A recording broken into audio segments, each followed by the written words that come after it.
ఓం శ్రీ మాత్రే నమః. మనం ఈరోజు లలిత సహస్రనామంలో తర్వాతి 3 శ్లోకాలతో నేను మీ ముందుకు వచ్చేసాను.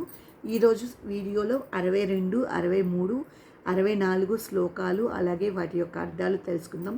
దీంట్లో ఉన్న నామాలు నేను విడిగా చేసి చెప్తున్నాను, అది కూడా వినండి తప్ప. ఈరోజు వీడియోలో మనం 62, 63, 64 శ్లోకాలు అలాగే వాటి యొక్క అర్థాలు కూడా తెలుసుకుందాం.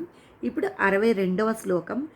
ధ్యానధ్యాతృధ్యేయరూప ధర్మ వివర్జిత విశ్వరూప జాగరిణి స్వపంతి తైజసాత్మిక. ధ్యానధ్యాతృధ్యేయరూప ధర్మ వివర్జిత విశ్వరూప జాగరిణి స్వపంతి తైజసాత్మిక. ఇప్పుడు దీని యొక్క అర్థం తెలుసుకుందాం. ధ్యానధ్యాతృధ్యేయ రూప, ధ్యానము యొక్క ధ్యానము చేయువాని యొక్క ధ్యాన లక్ష్యము యొక్క సమన్వయ రూపము కలిగినది అమ్మ అని అర్థం. చూడండి దీంట్లో ఎంత లోతైన మీనింగ్ ఉందో. ధ్యానధ్యాతృధ్యేయ రూప, అమ్మవారు ధ్యానము యొక్క కానీ ధ్యానం చేసేవాని యొక్క సమన్వయ రూపము కలిగినది అమ్మ అని అర్థం.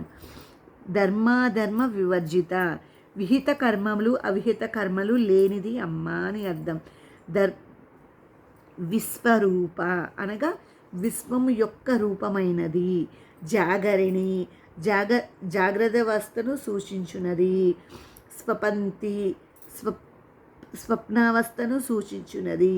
తైజసాత్మిక తేజస్సు వంటి సూక్ష్మ స్వప్నాస్తకు అధిష్టాత్రి అని అర్థం. 62వ శ్లోకం అర్థం. ఇప్పుడు 63వ శ్లోకం నేర్చుకుందాం. సుప్త ప్రాజ్ఞాత్మిక తుర్య సర్వావస్థ వివర్జిత సృష్టికర్త్రి బ్రహ్మరూప గోప్త్రి గోవింద రూపిణి. సుప్త ప్రాజ్ఞాత్మిక తుర్య సర్వావస్థ వివర్జిత సృష్టికర్త్రి బ్రహ్మరూప గోప్త్రి గోవింద రూపిణి.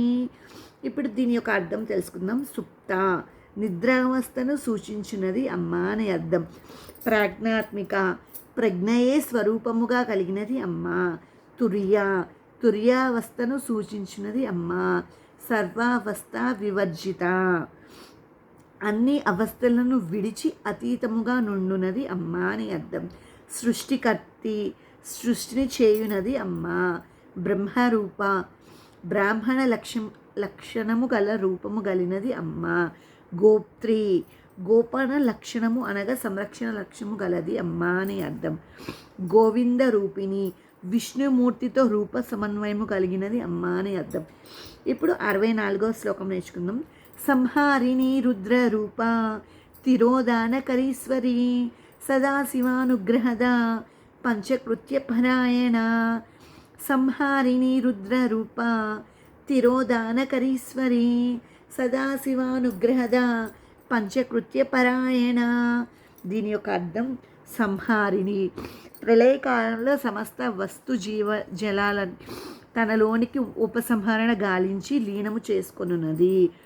రుద్ర రూప రుద్రుని యొక్క రూపం దాల్చినది అమ్మ. తిరోదానకరి మరుగుపరుచుట చేయునది. ఈశ్వరిని యొక్క శక్తి రూపంలో ఉండునది. సదాశివ శక్తి స్వరూపిణి అనుగ్రహద అనుగ్రహమును ఇచ్చినది. పంచకృత్య పరాయణ సృష్టి స్థితి లయ తిరోధాన అనుగ్రహాలనే 5 కృత్యముల యందు ఆసక్తి కలిగినది అమ్మ అని అర్థం. ఇప్పుడు 64వ శ్లోకం మళ్ళీ ఒకసారి చూద్దాం. సంహారిణి రుద్రరూప తిరోదానకరీశ్వరి సదాశివానుగ్రహద పంచకృత్య పరాయణ.